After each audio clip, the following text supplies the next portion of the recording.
The massive fleet hung in space like dark predators circling their prey.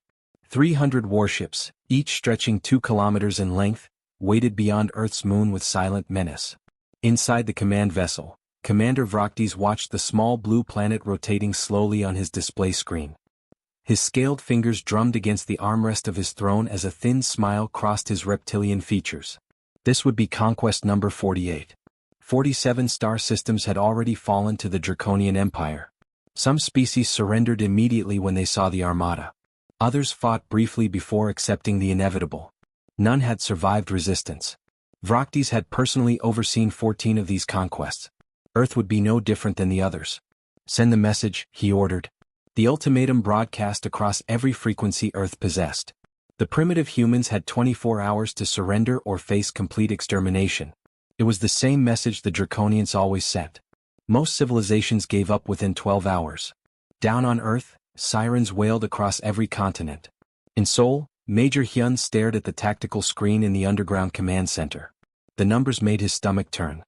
300 alien vessels against everything humanity could throw at them. Every nation had pooled their military resources for the first time in history, but Hyun knew the truth.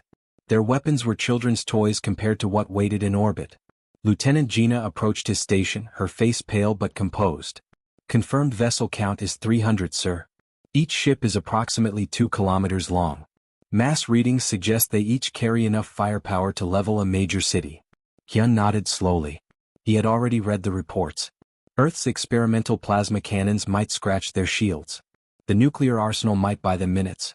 But against 300 warships with technology centuries ahead of their own, humanity stood no chance. What are our orders? Gina asked quietly. We fight anyway, Hyun replied. Alert all defense stations. We have 24 hours. Far across the galaxy, other species watched through long-range sensors. In the council chambers, Ambassador Kelver's crystalline body flickered with worried colors as he observed the Draconian fleet positioning itself around Earth. Around him, representatives from 17 different civilizations argued in hushed tones. We should help them, said one ambassador. They are defenseless. Against the Draconians? Kelver responded bitterly. We would only be adding our names to the casualty list. The Empire's fleet is the most powerful force in known space. The chamber fell quiet. No one wanted to say it aloud, but they all knew. Earth was doomed. The only question was whether they would die quickly or slowly. 24 hours passed. Earth's answer came back, no. Vroctes actually laughed when he heard the response. The sound echoed through his command deck, harsh and mocking. These humans had courage, he would give them that. Foolish courage, but courage nonetheless. Send in the vanguard, he commanded. 50 ships. Let us see what these primitives can do. The first wave of Draconian warships broke formation and descended toward Earth's atmosphere. Their shields glowed bright as they entered the upper atmosphere, burning through the air like falling meteors. On Earth, every defense network screamed warnings. Hyun watched them come. All stations weapons free. Fire everything we have. Across the planet, humanity unleashed its arsenal. Nuclear missiles streaked upward on pillars of fire. Railguns hurled tungsten rods at impossible speeds. Laser batteries carved the sky with concentrated light. Every weapon humanity had developed over centuries of warfare fired at once. The Draconian shields didn't even flicker. No effect, reported Captain Miho from the Pacific Defense Grid. Their shields are holding at full strength. They're not even trying to dodge. Hyun clenched his fists as he watched the alien ships descend lower. Their weapon ports were beginning to glow. In seconds they would return fire. Millions of lives would end in the first bombardment. All personnel brace for. The tactical screen flickered. Sir? Gina's voice carried confusion instead of fear. I'm losing contact with the lead ships. Sensor malfunction? Negative. Systems are operating normally. The ships are just disappearing from our sensors. Hyun leaned forward. On the screen, the tracking markers for the alien vessels were vanishing one by one. Commander Vroctes stared at his display screen in disbelief. 50 ships. 15,000 of his finest warriors. Gone. Not destroyed. Not damaged. Simply gone. The sensors showed nothing. No debris fields floating in space. No energy signatures from explosions. No distress signals. The ships had entered Earth's lower atmosphere and vanished as if they had never existed. This is impossible, Vroctes growled. His claws scraped against the metal armrest. 50 warships do not simply disappear. His communications officer Drathek worked frantically at his station. Commander, I am scanning all frequencies. Standard channels, emergency beacons, even the quantum communication links. Complete silence from all 50 vessels. Vroctis rose from his throne and approached the tactical display. The last known positions of his vanguard ships blinked on the screen like accusatory eyes. Deploy reconnaissance drones. I want full sensor sweeps of the planet's surface and orbital space. The drones launched immediately. Their sensors were the best Draconian technology could produce.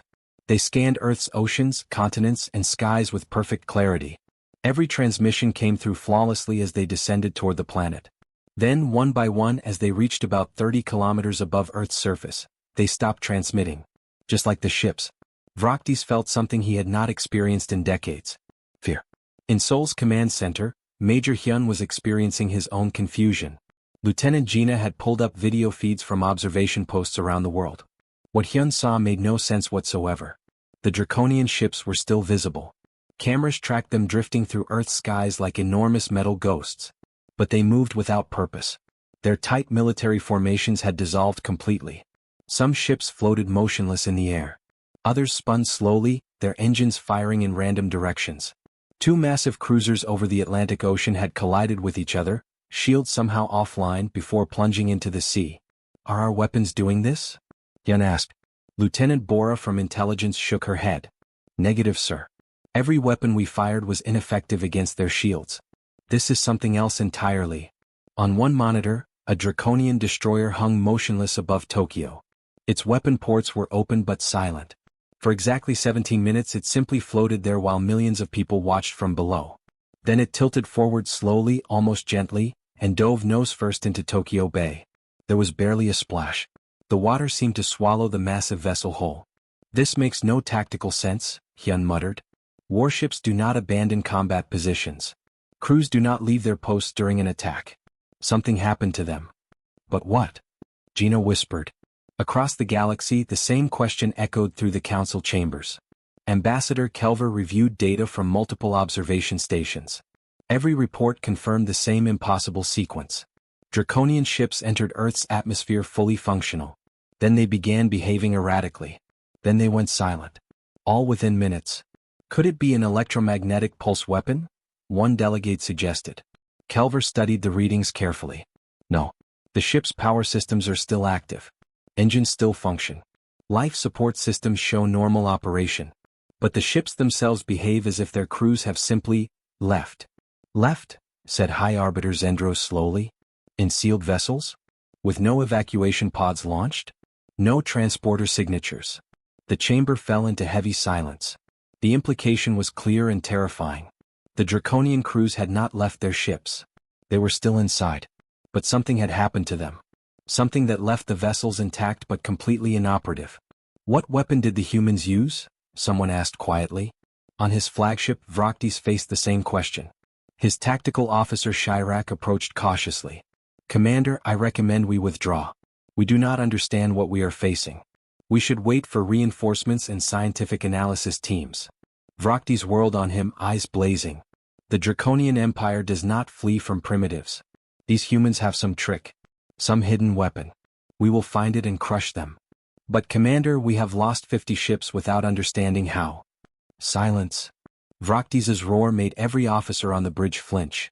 I will not be remembered as the first Draconian commander to retreat from a species that has barely mastered spaceflight.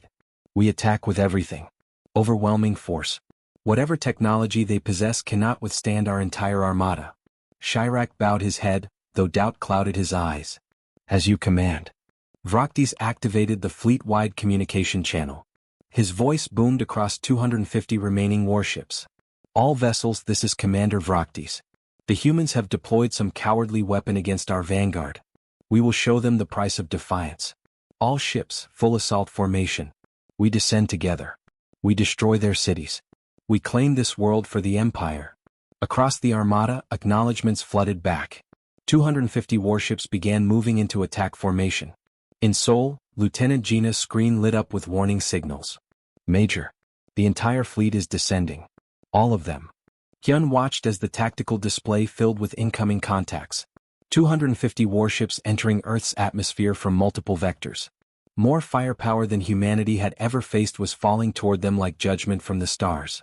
"Get me global command," Hyun ordered. His voice was steady despite the ice in his veins. "All stations prepare to engage." Captain Miho spoke quietly from his station. "Sir, we did nothing to stop the first wave. Our weapons failed completely." Hyun met his eyes. "Then we hope whatever happened to them happens again. Because if it does not, the human race ends today." The Draconian fleet descended. Their shields burned brilliant colors as they tore through the atmosphere. Across Earth, billions of humans looked up at skies darkening with alien vessels and wondered if these were humanity's final moments. The Draconian Armada fell through Earth's atmosphere like a rain of metal stars. 250 warships descended in perfect formation, their targeting computers locked onto major cities across the planet. New York, Beijing, London, Mumbai, Sao Paulo. Each city had been marked for destruction. Commander Vroktes watched from his flagship as the altimeters counted down. 50 kilometers. 40. 30. Then the formations began to break apart. It started slowly. A single ship veered slightly off course. Then another. Within minutes, the entire fleet was scattering like leaves in a storm. Vroktes gripped his command throne as his own vessel suddenly lurched sideways. Warning alarms screamed across the bridge. "Report," he shouted. Drathek frantically worked his console. "Unknown malfunction, Commander. Navigation systems are responding erratically. Helm control is not responding properly. Take manual control." "I am trying, Commander, but the systems are fighting against my inputs." On the tactical display, Vroktes watched in horror as his entire fleet fell into chaos. Ships spun wildly. Some fired their weapons at nothing, their plasma bolts scorching empty sky. Two destroyers collided, their shields somehow offline, tearing each other apart in a shower of debris. A massive battlecruiser simply stopped all movement and hung motionless in the air above Paris before slowly tilting and falling into the Seine River. Across the galaxy, observers watched in stunned silence. Ambassador Kelver's crystalline body flickered rapidly with colors that indicated complete bewilderment. The sensor feeds showed something impossible. The Draconian ships were not being attacked. No human weapons were firing. No energy signatures indicated any kind of defensive technology. The ships were simply destroying themselves. "What are we witnessing?" someone whispered in the council chamber. On Earth, Major Hyun watched the same scene with equal confusion. His tactical screens showed Draconian vessels behaving as if their crews had gone insane. Ships fired on each other. Some accelerated straight up and disappeared back into space. Others dove toward the ground at full speed. "Are we causing this?" he asked again, knowing the answer. "No, sir," Lieutenant Gina confirmed. "We have not fired a single shot since the fleet entered atmosphere. This is happening on its own." In Beijing, Dr. Juno stood on the roof of the research institute and watched a Draconian cruiser drift overhead. The massive ship moved like a drunk person walking, swaying and dipping unpredictably. Its engine ports fired in random patterns. Then, without warning, it simply stopped. All movement ceased. The ship hung in the air for exactly 43 seconds before gravity took over and it fell. The impact shook the entire city, but there was no explosion. The vessel just lay there, silent and dark. Similar scenes played out across the planet. Over the Pacific Ocean, 3 warships collided in midair and sank beneath the waves. Above the Sahara Desert, a Draconian flagship landed relatively intact, its engine still glowing but the ship completely unresponsive. In Moscow, a destroyer crashed through Red Square, coming to rest against the Kremlin walls like a beached whale made of metal. Within 2 hours of entering Earth's atmosphere, not a single Draconian vessel remained operational. 250 warships. 75,000 warriors. All gone silent. Commander Vroktes sat in his command chair, breathing heavily. His ship had crash-landed in the Amazon rainforest. Emergency lights flickered across the darkened bridge. Around him, his crew worked frantically to restore systems. But Vroktes knew something was deeply wrong. His head pounded. His vision kept blurring.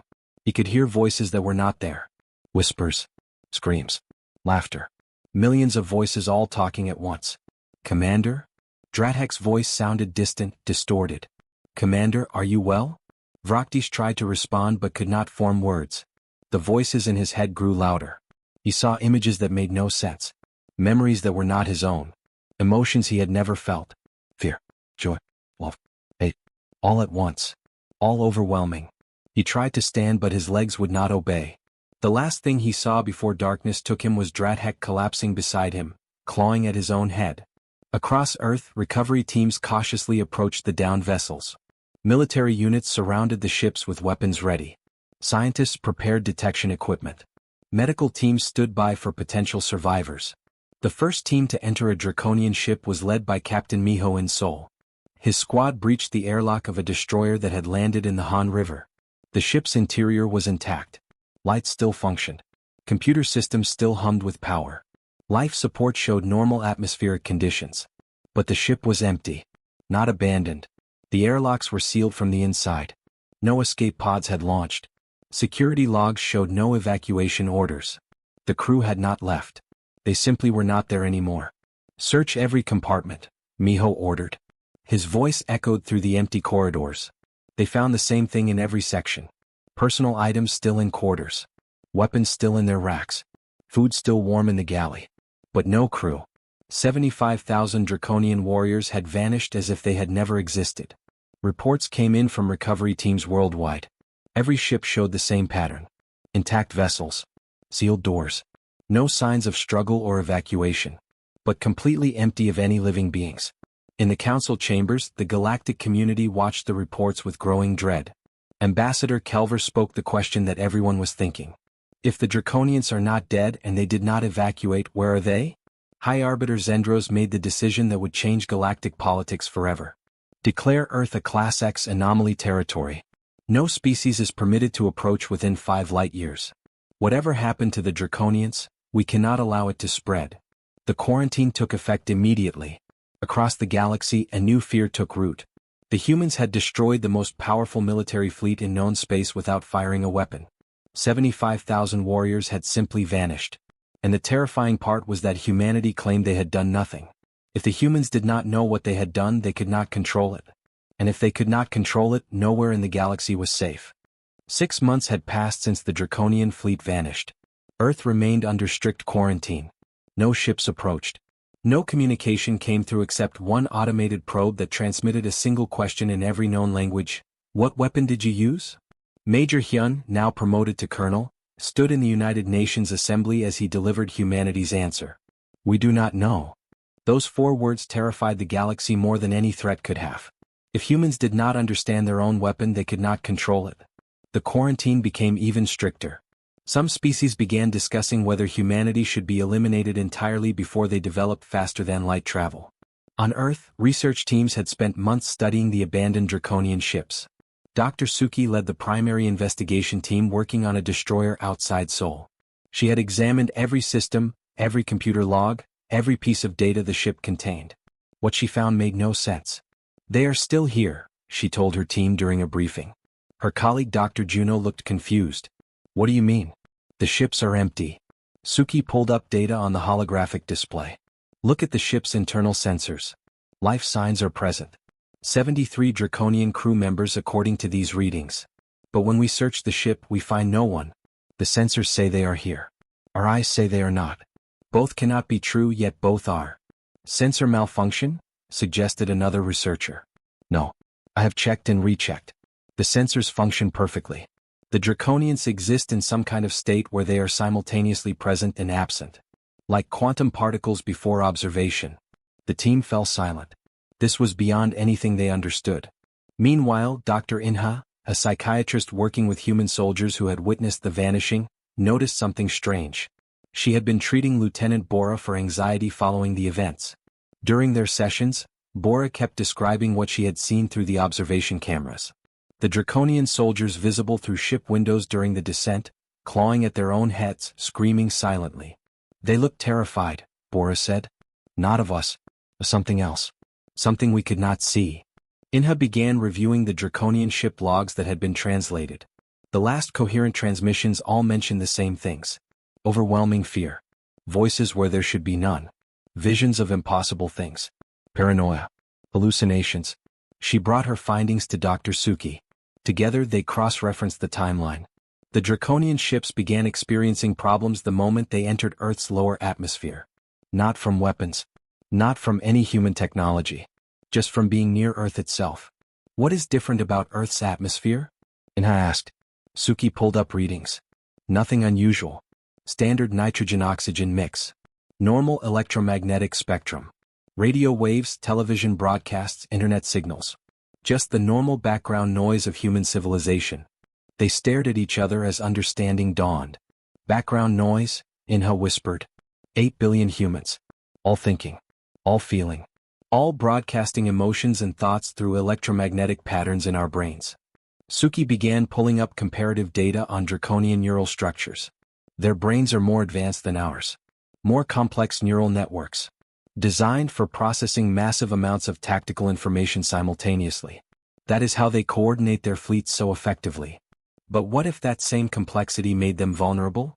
Inha continued the thought. What if their brains tried to process human thoughts as data? They spent 3 weeks testing the theory. They examined the ship logs in detail. The pattern was clear. As the draconian ships descended, their crews were exposed to increasing levels of human electromagnetic emissions. Radio, television, internet, cell phone signals. All carrying patterns created by human neural activity. The draconian brains, designed to process and analyze vast information streams, began trying to interpret these patterns. But human consciousness was not ordered data. It was chaos. 8 billion minds simultaneously experiencing hope, fear, love, hate, joy, sorrow, creativity, and madness. All broadcasting at once. Their neural networks overloaded, Suki explained to the research committee. Imagine trying to drink from a fire hose. Now imagine that fire hose carries not water but raw consciousness from billions of beings. The draconian mind could not filter it out. Could not shut it off. Their brains tried to process everything and collapsed under the weight. Colonel Hyun attended the briefing. So they went insane? Worse, Inha said quietly. Insanity suggests a break from reality. The Draconians experienced all realities simultaneously. Every thought from every human near them. Every emotion. Every memory. Their consciousness fragmented across billions of human experiences. They exist in a quantum state, aware of everything and nothing at once. Are they suffering? Someone asked. Inha hesitated. I do not know if suffering is the right word. They experience all possible states of suffering and joy simultaneously. They are everyone and no one. Everywhere and nowhere. It is existence without coherence. The room fell silent as the implications settled over them. Humanity's weapon was not a weapon at all. It was simply humanity existing. Being human. 8 billion complex, chaotic, contradictory minds all living their lives. To a species with advanced enough neural networks, that chaos was lethal. We need to inform the galactic community, Colonel Hyun said. They need to understand what happened.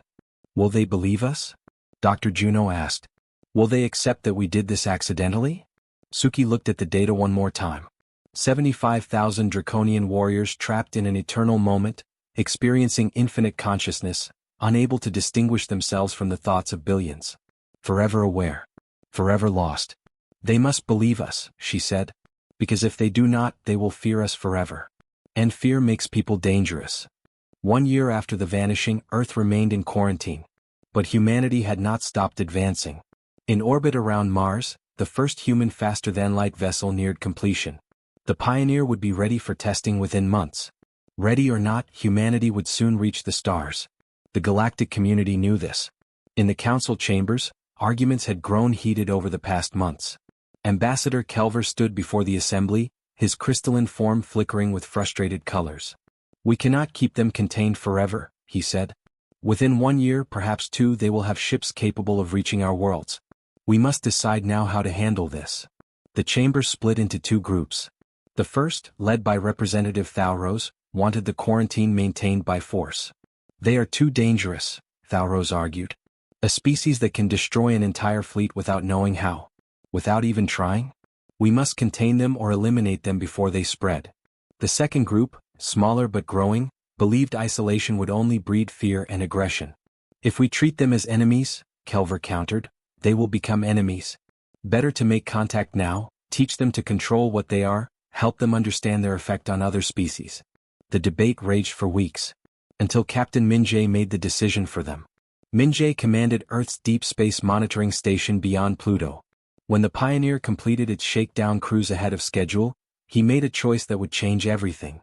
He loaded the ship with a small crew, recorded a simple message and crossed the quarantine boundary. This is Captain Minjay of Earth Vessel Pioneer. His transmission broadcast across multiple frequencies. We are leaving our solar system. We mean no harm to anyone. We only want to understand what we are and what we did. We are coming out. Please help us learn. Alarms screamed across Council space. An Earth vessel had breached the quarantine. Panic spread through multiple star systems. Some species prepared weapons. Others began evacuating border worlds. Ambassador Kelver watched the Pioneer approach on long-range sensors. The small ship moved slowly, broadcasting peace on all channels. He made a decision that would either save the galaxy or doom it. Send a delegation to meet them, he ordered. But with strict protocols. Neural shielding technology for all delegates. Limited direct contact. Psychological buffers in place. We will teach them what they need to know. The first contact occurred in neutral space, exactly 3 light-years from Earth. Kelver's ship approached the Pioneer carefully. Both vessels held position, separated by 10,000 kilometers. Communication came through heavily filtered channels. Captain Minjay, Kelver's translated voice came through. Your presence here violates the quarantine protocols. I know, Minjay replied calmly. But the quarantine was killing us slowly. Fear and isolation. We needed answers. We needed to understand. You destroyed the Draconian fleet. We know. But we do not know how. That is why we came. Teach us. Kelver hesitated. Then he transmitted the research findings that Council scientists had compiled over the past year. Data on Draconian neural structures. Analysis of human electromagnetic patterns. Theories on how human consciousness had overwhelmed the alien minds. Minjay read the reports in silence. When he finally spoke, his voice was heavy. So just by existing near them, we destroyed them. Our thoughts. Our emotions. Our normal brain activity. Yes. Your species generates a cognitive broadcast that advanced neural networks cannot filter. The more complex a species' brain, the more vulnerable they are to your presence. Are there others like the Draconians? Other species we could harm? 17 that we know of. All have been warned to avoid human space. Minjay looked at his crew. Young Lieutenant Sarah, barely 25, sat at the navigation console looking terrified. Engineer Taewoo studied the alien data with wide eyes. Communication Officer Nari had tears running down her face. We never wanted to be weapons, Minjay said quietly. We know, Kelver replied. That is why some of us chose to help rather than destroy you. But you must understand the galaxy's fear. You are dangerous in ways you cannot control. Can we learn? Can we shield our thoughts somehow? Perhaps. Our scientists believe it is possible. Neural dampening technology. Training techniques to control your electromagnetic output. It will take years. Decades maybe. We will try. We have to try. And so began humanity's integration into galactic society. Slowly. Carefully. Human ambassadors met with alien delegates only through heavy shielding. Human ships traveled marked routes far from vulnerable species. Research teams from both sides worked together to develop ways for humans to coexist with species they could accidentally destroy. But questions remained. In laboratories on Earth, Dr. Suki continued studying the Draconian ships. The sensors still showed life signs. 75,000 warriors still existed somewhere between reality and madness. Some human philosophers argued for trying to rescue them. Others said the Draconians had earned their fate through centuries of conquest and cruelty. The debate continued. But everyone knew the truth. The Draconians could not be saved. They existed in all possible states simultaneously. Aware of everything. Unable to distinguish themselves from the infinite consciousness they had absorbed. Forever trapped in a prison of infinite awareness. Dr. Inha visited the Soul Destroyer facility one last time before it was sealed permanently. She stood in the empty corridors and felt something. A presence that was not quite there. Thoughts that were not quite thoughts. 73 Draconian crew members existing in quantum superposition, experiencing every human emotion and memory that had ever passed through Soul's 8 million inhabitants. I am sorry, she whispered to the empty air. We did not mean for this to happen. No response came. But for just a moment she felt something. A flash of awareness. Pain. Confusion. Fear. And underneath it all, the echoing scream of minds that had seen too much, knew too much, and could never unknow. She left quickly and sealed the ship behind her. Across the galaxy, humanity's reputation grew. The species that had destroyed the Draconian Empire without firing a shot. The beings whose mere existence was a weapon. Some feared them. Some respected them. All kept their distance. And in the quantum foam between reality and madness, 75,000 draconian warriors existed forever in a state of infinite awareness, experiencing every human thought that crossed their path, unable to die, unable to wake, unable to escape. The galaxy had learned a simple truth.